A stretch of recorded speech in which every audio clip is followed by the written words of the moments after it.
मैं लौटने के इरादे से जा रहा हूँ मगर सफ़र सफ़र है मेरा इंतज़ार मत करना। नाजरीन, मैं हूँ बिस्मिल आफ्ताब आलम और आप देख रहे हैं उर्दू हिंदी नॉलेज चैनल। आज जो मैं आपके सामने जीवन परिचय प्रस्तुत करूँगा, ये जीवन परिचय हिंदी साहित्य की बहुत बड़ी साहित्यकार की साधना रखने वाली कवित्री हैं महादेवी वर्मा। महादेवी वर्मा के जीवन परिचय पर बात करेंगे, उनके साहित्यिक परिचय पर बात करेंगे, इसके साथ साथ में उनकी भाषा शैली और उनकी रचनाओं पर बात करेंगे और उनका साहित्य में क्या स्थान है, इन तमाम बिंदुओं पर बात करेंगे। तो सबसे पहले आइए बात करते हैं महादेवी वर्मा के जीवन परिचय पर। और महादेवी वर्मा जो हैं, इनको हिंदी परीक्षा जो होती है, हिंदी से संबंधित जो भी परीक्षाएं होती हैं उनमें पूछा ही जाता है। महादेवी वर्मा की कृतियां हैं, उनकी कविताएं हैं, उनकी रचनाएं हैं, या इसके अलावा उनके जीवन परिचय से संबंधित प्रश्न पूछे जाते हैं। तो इन सभी प्रश्नों को मैं मद्देनज़र रखते हुए इस वीडियो को आपके सामने प्रस्तुत करूंगा, जिसमें महादेवी वर्मा के जीवन पर बात करेंगे। तो आइए वीडियो शुरू करते हैं। इनके जीवन परिचय में देखते हैं क्या है। आधुनिक मीरा के नाम से प्रसिद्ध कवयित्री एवं लेखिका महादेवी वर्मा का जन्म 1907 में उत्तर प्रदेश के फर्रुखाबाद शहर में हुआ था और इनके पिता गोविंद सहाय वर्मा भागलपुर के एक कॉलेज में प्रधानाचार्य थे। इसके बाद में इनकी माता जो थी हेमरानी साधारण कवित्री थी। कहने का मतलब इनकी माता भी कवित्री थी और ख़ास तौर से वो कृष्ण भक्ति में लीन रहती थी, कृष्ण भक्ति की वो कविताएं करती थीं। इनके नाना जी जो थे वो भी ब्रज भाषा में कविता करने की रुचि थी। इनके नाना जो थे वो भी ब्रज भाषा में कविताएं करते थे और नाना एवं माता के गुणों का महादेवी वर्मा पर गहरा प्रभाव पड़ा। इन्हीं प्रारंभिक प्रभाव के कारण इनका क्या हुआ, इनको भी कविता करने का शौक़ हुआ। इसके बाद में शिक्षा इन्होंने इंदौर में उच्च शिक्षा और प्राप्त की और इसके साथ में किंतु इन्हीं दिनों इनकी माता का स्वर्गवास हो गया जब ये शिक्षा प्राप्त कर रही थी। ऐसी विकट स्थिति में भी इन्होंने अपना अध्ययन जारी रखा। इस तरह से महादेवी वर्मा ने अपना प्रारंभिक जीवन जीना प्रारंभ किया था और जिसमें इन्होंने तमाम कठिनाइयों का सामना करना पड़ा। आगे देखते हैं। इसके बाद महादेवी वर्मा का निधन 11 सितंबर 1987 को वर्तमान प्रयागराज में हुआ। और महादेवी वर्मा जो हैं हिंदी भाषा की एक विख्यात कवित्री थी और इसके साथ साथ में स्वतंत्रता सेनानी और महिलाओं के अधिकारों के लिए लड़ने वाली महान महिला थी। अब इनकी शिक्षा पे बात करते हैं विस्तृत से। तो छठी कक्षा तक शिक्षा प्राप्त करने के उपरांत 9 वर्ष की बाल्यावस्था में महादेवी वर्मा का विवाह डॉक्टर स्वरूप नारायण वर्मा के साथ कर दिया गया। इससे उनकी शिक्षा का क्रम टूट गया क्योंकि महादेवी वर्मा के ससुर जो थे वो लड़कियों की शिक्षा के पक्ष में नहीं थे। ये बात समझ लीजिए। लेकिन जब महादेवी वर्मा के जो ससुर थे उनका इंतकाल हो गया, यानी स्वर्गवास हो गया, तो उसके बाद महादेवी वर्मा ने पुनः शिक्षा प्रारंभ की और प्रारंभ शिक्षा में इन्होंने 19-20 वर्ष की उम्र में महादेवी वर्मा जी ने प्रयाग से प्रथम श्रेणी में मिडिल पास किया। इसके बाद वर्तमान उत्तर प्रदेश का हिस्सा प्रयागराज है और संयुक्त प्रांत के विद्यार्थियों में उनका स्थान सर्वप्रथम रहा।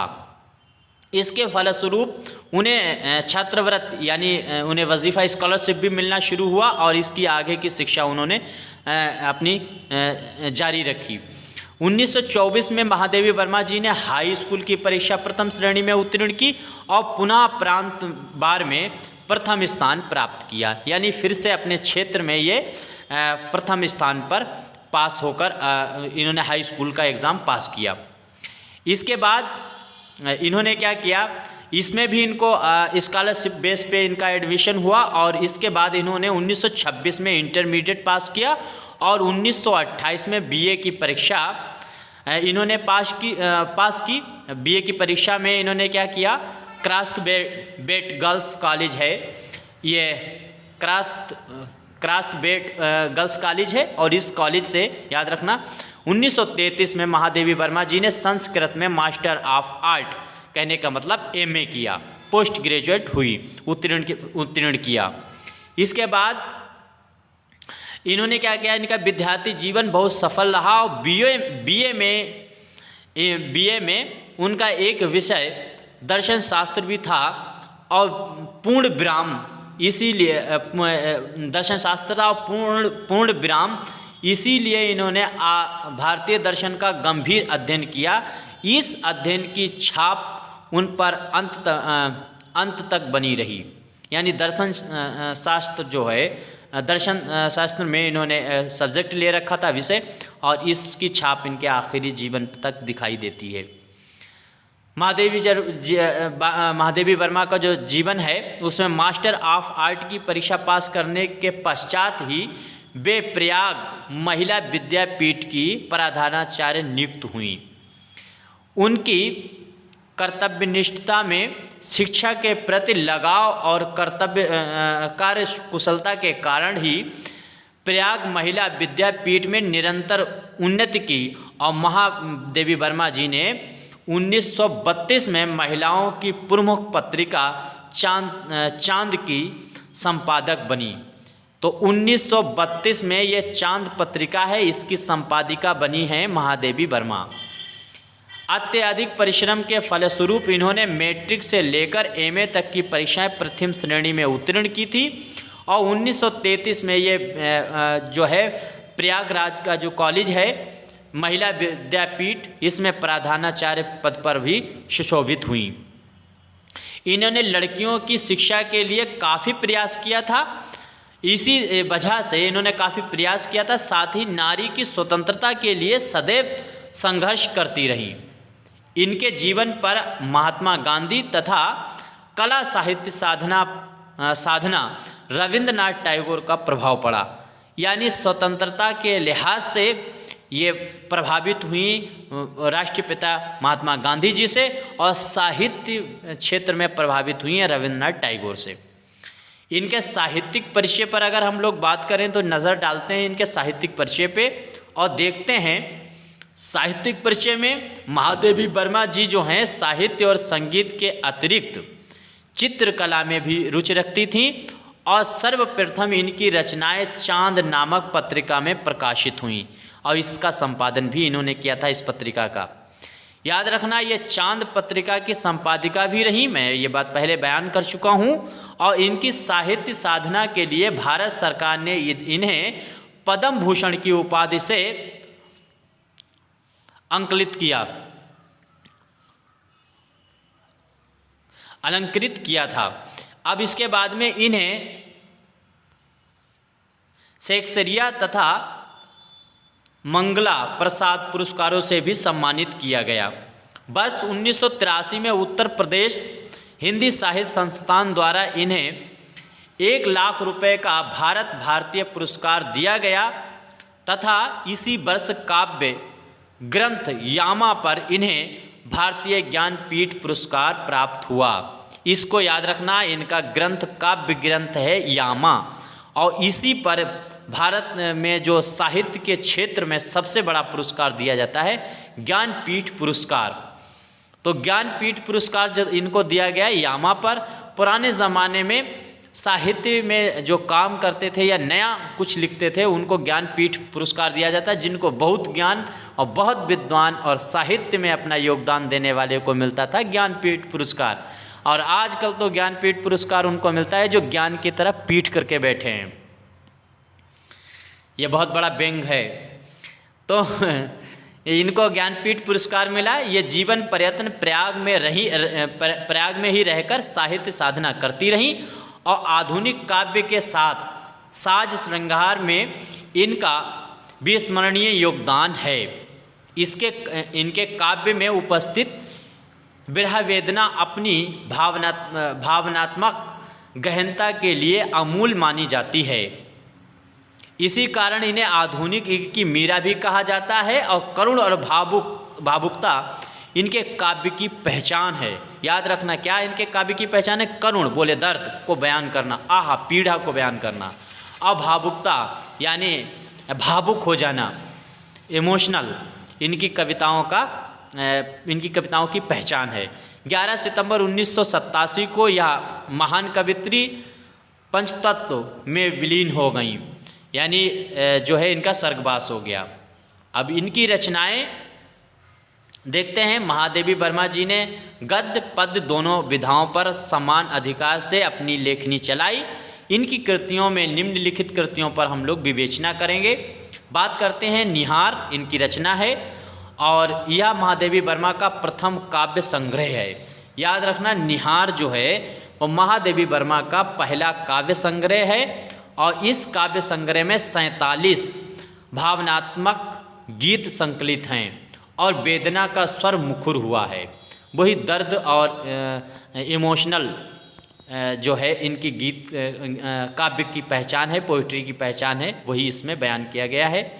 और निहार इनकी जो है पहला ग्रंथ है, काव्य संग्रह है। इसके बाद में रश्मि, इस काव्य संग्रह में आत्मा परमात्मा के मधुर संबंधों पर आधारित 35 कविताएं संकलित हैं। इसके बाद में नीरजा, इस संकलन में 58 गीत संकलित हैं जिससे अधिकांश विरह वेदना से परिपूर्ण है। कुछ गीतों में प्रकृति का मनोरम चित्र अंकित किया गया है। मैं बहुत आराम से पढ़ रहा हूँ, बहुत आराम से आपको याद होगा। आप वीडियो को एक बार देखिए, 2 बार देखिए, कोई काम करते करते सुनते रहिए, फिर भी आपको ये रचनाएं याद हो सकती हैं, इनका जीवन परिचय याद हो सकता है। और फिर भी ना समझ में आए तो आप नोट्स बनाकर दीवार पे चस्पा कर सकते हैं, उससे आपको बहुत आसानी से याद रहेगा। संध्या गीत, इसमें भी 58 गीत हैं और इस संग्रह में परमात्मा से मिलन का चित्रण किया गया है। दीप शिखा, इसमें रहस्य भावना प्रदान 51 गीत संग्रहित किए गए हैं। इसके बाद इनकी अन्य रचनाओं में अगर हम लोग देखना चाहते हैं, जैसे साहित्य गद्य रचनाओं में इनके अतीत के चलचित्र, स्मृति की रेखाएं, श्रृंखला की कड़ियाँ, पथ के साथी और क्षरदा, साहित्यकार की आस्था तथा अन्य निबंध, संकल्पिता और मेरा परिवार, चिंतन के क्षण आदि प्रसिद्ध गद्य रचनाएं हैं। इनके अतिरिक्त सप्तवर्णा और संधिनी आधुनिक कवि नामक गीतों के समूह प्रकाशित हो चुके हैं। इनकी कृतियां जो हैं निबंध है, निबंध संग्रह में अगर हम देखेंगे तो निबंध संग्रह इनके कौन कौन से हैं, जैसे कृतियों में निबंध संग्रह, संस्मरण, रेखाचित्र, संपादन, आलोचना, काव्य रचनाएं निम्न हैं। निबंध में श्रृंखला की कड़ियाँ, साहित्यकार की आस्था और क्षरदा, इसके बाद में अबला, सबला इनकी मुख्य रचनाएं हैं, निबंध हैं। भाषा शैली इनकी देखते हैं तो भाषा शैली में महादेवी वर्मा ने अपने गीतों में स्निग्ध और सरल तत्सम प्रदान खड़ी बोली का प्रयोग किया है। खड़ी बोली ही जो है भाषा शैली में अगर हम देखेंगे तो आचार्य रामचंद्र शुक्ल की भी खड़ी बोली है और खड़ी बोली में एक क्लिष्ट और एक सरल शब्दों का इस्तेमाल किया है। इसी तरह से महादेवी वर्मा की भी खड़ी बोली और तत्सम शब्दों का इस्तेमाल किया है। इनकी रचनाओं में उपमा, रूपक, श्लेष, मानवीयकरण आदि अलंकारों की छटा देखने को मिलती है। इन्होंने भावनात्मक शैली का प्रयोग किया जो सांकेतिक एवं लाक्षणिक हैं। इनकी शैली में लाक्षणिक प्रयोग एवं व्यंजना के प्रयोग के कारण अस्पष्टता व दुर्हता दिखाई देती है। अब महादेवी वर्मा जो हैं हिंदी साहित्य में इनका स्थान अगर हम देखना चाहते हैं तो उसके लिए भी समझते हैं इनका साहित्य में स्थान क्या है। महादेवी वर्मा जी की कविताओं में नारी हृदय की कोमलता और सरलता का बड़ा ही मार्मिक चित्रण हुआ है। इनकी कविताएं संगीत की मधुरता से परिपूर्ण हैं। कहने का मतलब है इनकी कविताओं को आप गा सकते हैं, सिंगिंग कर सकते हैं, संगीत से मिलती जुलती हैं। सप्तक के जो नियम हैं उसमें जो व्याकरण है उस पर परिपूर्ण हैं इनकी कविताएं। इनकी कविताओं में एकाकीपन की भी झलक देखने को मिलती है और हिंदी साहित्य में पद्य लेखन के साथ साथ अपने गद्य लेखन द्वारा हिंदी भाषा को सजाने संवारने तथा अर्थ गांभीर्य प्रदान करने का जो प्रयत्न इन्होंने किया वह प्रशंसा के योग्य है। हिंदी रहस्यवादी कवियों में इनका स्थान सर्वप्रिय है। महादेवी वर्मा जी ने अपनी रचनाएं चांद में प्रकाशित होने के लिए भेजी। हिंदी संसार में उनकी उन प्रारंभिक रचनाओं का अच्छा स्वागत हुआ। इससे महादेवी वर्मा जी को अधिक प्रोत्साहन मिला और फिर वे नियमित रूप से काव्य साधना की ओर अग्रसर हो गईं। अब इनको प्राप्त हुए पुरस्कार देखते हैं।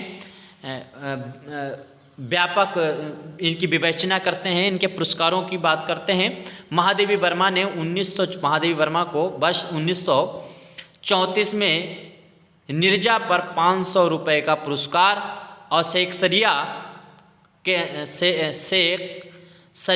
पुरस्कार जीता। वर्ष 1944 में आधुनिक कवि और निहार पर 1200 का मंगला प्रसाद पारितोषिक भी जीता। भाषा साहित्य, संगीत और चित्रकला के अतिरिक्त उनकी रुचि दर्शन शास्त्र में भी थी। महादेवी वर्मा को भारत सरकार द्वारा वर्ष 1956 में पद्म भूषण से तथा 1988 में पद्म विभूषण से सम्मानित किया गया।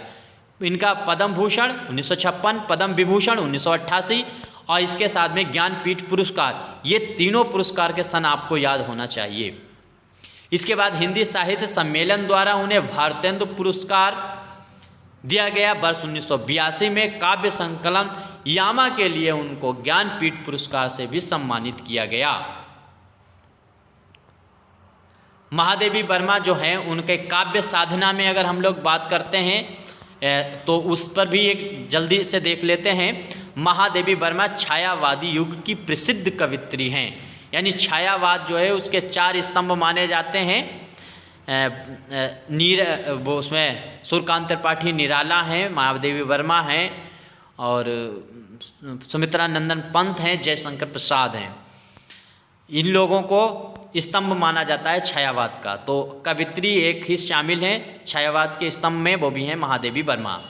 छायावाद आधुनिक काल की एक सहेली होती है जिसके अंतर्गत विविध सौंदर्यपूर्ण अंगों पर चेतन सत्ता का आरोप कर उनका मानवीयकरण किया जाता है।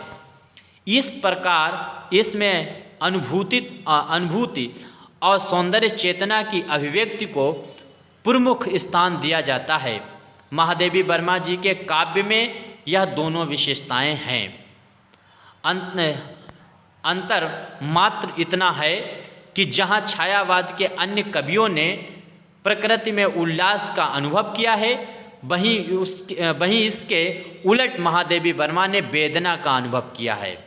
यानी कहने का मतलब छायावाद के जो कवि हैं या छायावाद के जो राइटर हैं उन्होंने क्या किया है, छायावाद के राइटरों ने वो उल्लास का अनुभव करते हैं और उल्लास का अनुभव छायावाद के कवि करते हैं और महादेवी वर्मा इसका उलट के वेदना का अनुभव करती हैं। महादेवी वर्मा इसीलिए सबसे अलग तरह की कवित्री मानी जाती हैं। महादेवी वर्मा ने अपने काव्य में काव्य कल्पना के आधार पर प्रकृति का मानवीयकरण कर उसके एक विशेष भाव स्मृति और गीत काव्य से विभूषित किया। इसलिए महादेवी वर्मा जी की रचनाओं में छायावाद की विभिन्न भागवत और कलाकात विशेषताएं मिलती हैं। इस तरह से आज मैंने महादेवी वर्मा का जो जीवन परिचय है उस पर बात की है और महादेवी वर्मा के जीवन परिचय को BA थर्ड ईयर में भी शामिल किया गया है सिलेबस में। और इसके साथ साथ में महादेवी वर्मा से संबंधित प्रश्न हिंदी की जो भी कंपटीशन एग्ज़ाम होता है उसमें पूछा जाता है, चाहे वो नेट हो, सेट हो, स्लेट हो, कोई भी एग्ज़ाम हिंदी का हो, हिंदी साहित्य अगर शामिल है तो उसमें महादेवी वर्मा से संबंधित प्रश्न आना लगभग तय है। तो आज मैंने महादेवी वर्मा का जीवन प्रस्तुत किया। अब अगली वीडियो में फिर एक किसी नए लेखक के साथ में हम आपके सामने प्रस्तुत होंगे। तब तक के लिए शुक्रिया, धन्यवाद।